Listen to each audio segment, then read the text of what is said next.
Halo semuanya, kami dari grup 3 akan ngobrol Halo. tentang koruptor.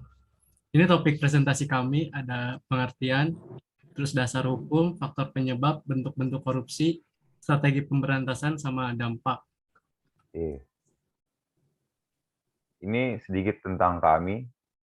Kami adalah grup 3 dibentuk untuk melakukan penyuluhan anti korupsi sebagai bagian syarat dari program sertifikasi BNSP. Grup kami terdiri dari Kevin, saya sendiri, Tirta, Nilover, dan Tristan. Baik, pengertian berasal dari bahasa Latin corruptio atau corruptus. Korup berarti busuk, palsu, suap. Berdasarkan Kamus Besar Bahasa Indonesia tahun 1991. Dari segi hukum, korupsi adalah perbuatan melawan hukum dengan menyalahgunakan kewenangan, kesempatan, dan sarana untuk kepentingan atau memperkaya diri sendiri.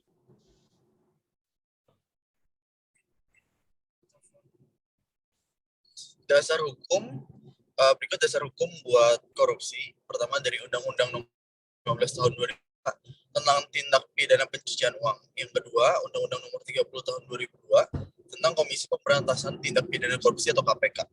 Yang ketiga, ada Peraturan Pemerintah Nomor 71 Tahun 2000 tentang tata cara pelaksanaan peran serta masyarakat dan pemberian penghargaan dalam pencegahan dan pemberantasan tindak pidana korupsi. Yang keempat, Undang-Undang Nomor 31 Tahun 1999 tentang pemberantasan tindak pidana korupsi. Berikut adalah salah satu contoh dari dasar hukum tentang korupsi dan masih banyak lainnya. Next slide. Nah, ini buat faktor penyebab. Secara garis besar, faktor penyebab dari korupsi ada 5 teori. Yang pertama, teori Ghosn. Yang kedua, teori CDMA. Yang ketiga, teori triangle. Yang keempat, cost-benefit model. Yang kelima, willingness and opportunity.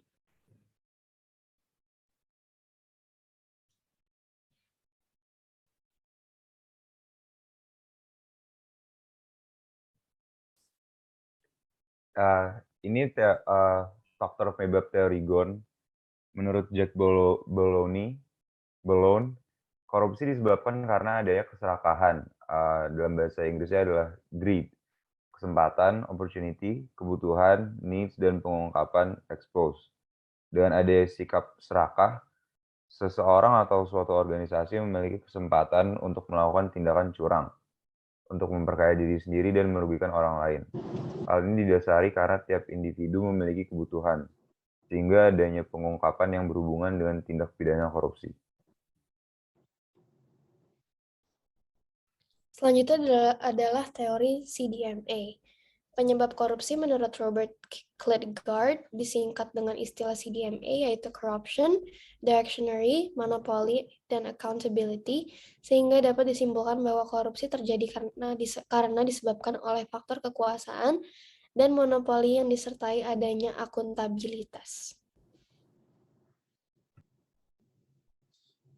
Faktor penyebab teori triangle. Donald L. Fraud berpendapat bahwa penyebab korupsi karena adanya teori triangle, yaitu kesempatan, motivasi, dan rasionalisasi. Dengan adanya ketiga faktor ini, seseorang atau organisasi dapat melakukan korupsi secara besar-besar tanpa memperhatikan kebutuhan orang lain. Lalu ada faktor penyebab dari teori cost-benefit model. Teori ini menjelaskan bahwa orang yang melakukan tindak pidana korupsi lebih memikirkan tentang manfaat yang didapatkan saat melakukan korupsi daripada risikonya. Sehingga pelaku tindak pidana korupsi sering mengabaikan konsekuensi atau risikonya. Teori willingness and opportunity. Teori ini menjelaskan bahwa penyebab korupsi adalah adanya kesempatan atau peluang yang didorong dengan niat atau keinginan untuk kebutuhan atau kepentingan pribadi.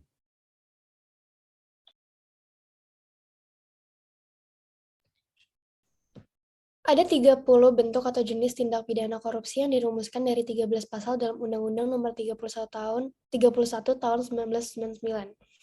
Undang-Undang Nomor 20 Tahun 2001 yang dikelompokkan menjadi 7 kelompok, yaitu kerugian keuangan negara, suap menyuap, penggelapan dalam jabatan, pemerasan, perbuatan curang, benturan kepentingan dan pengadaan, dan juga gratifikasi.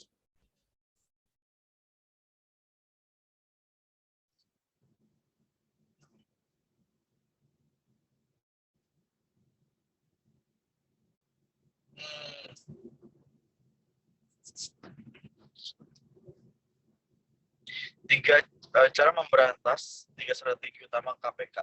Pertama, represif, kedua, perbaikan sistem, dan ketiga, ada edukasi dan kampanye. Berikut adalah strategi utama untuk memberantas korupsi menurut KPK. Next slide. Cara memberantas dari strategi represif merupakan pengaduan masyarakat, merupakan salah satu sumber informasi yang sangat penting untuk diteruskan oleh KPK. Dalam strategi ini, tahapan yang harus dilakukan adalah pertama, penanganan laporan pengaduan masyarakat, KPK melakukan proses verifikasi dan penelaahan. Yang kedua, melakukan penyelidikan. Yang ketiga, penyidikan. Yang keempat, penuntutan. Dan yang kelima, eksekusi. Strategi perbaikan sistem.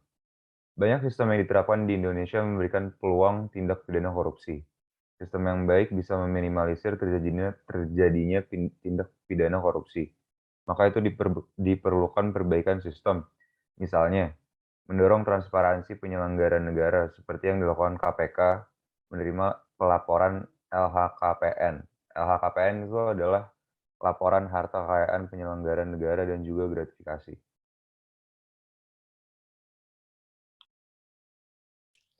Strategi edukasi dan kampanye. Strategi pembelajaran pendidikan anti korupsi dengan tujuan membangkitkan kesadaran masyarakat mengenai dampak korupsi, mengajak masyarakat untuk terlibat dalam gerakan pemberantasan korupsi, serta membangun perilaku dari budaya anti korupsi.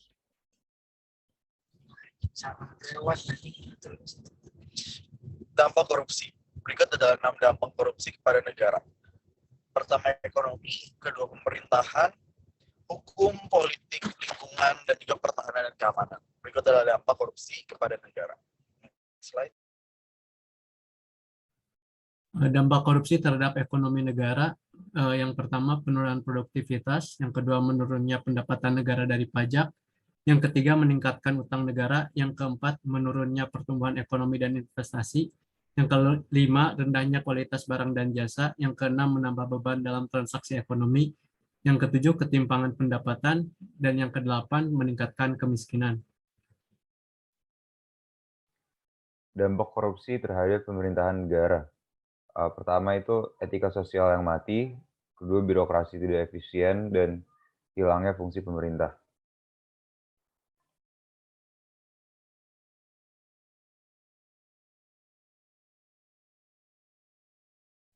Dampak korupsi terhadap hukum negara. Yang pertama adalah peraturan perundang-undangan tidak efektif, dan yang kedua adalah hilangnya kepercayaan dari masyarakat.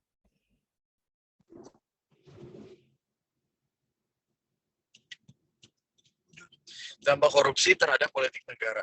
Pertama, pemimpin koruptor. Kedua, politik tidak lagi percaya demokrasi. Ketiga, menguatnya plutokrasi. Dan keempat, kedaulatan rakyat hancur. Ini dampak korupsi terhadap pertahanan dan keamanan negara. Yang pertama, kerawanan pertahanan dan keamanan negara menjadi rawan. Yang kedua, garis batas negara yang lemah. Yang ketiga, kekerasan dalam masyarakat. Ini terhadap lingkungan negara. Kualitas lingkungan rendah dan kualitas hidup yang menurun.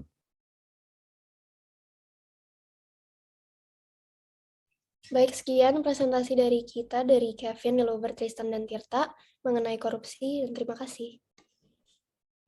Terima kasih.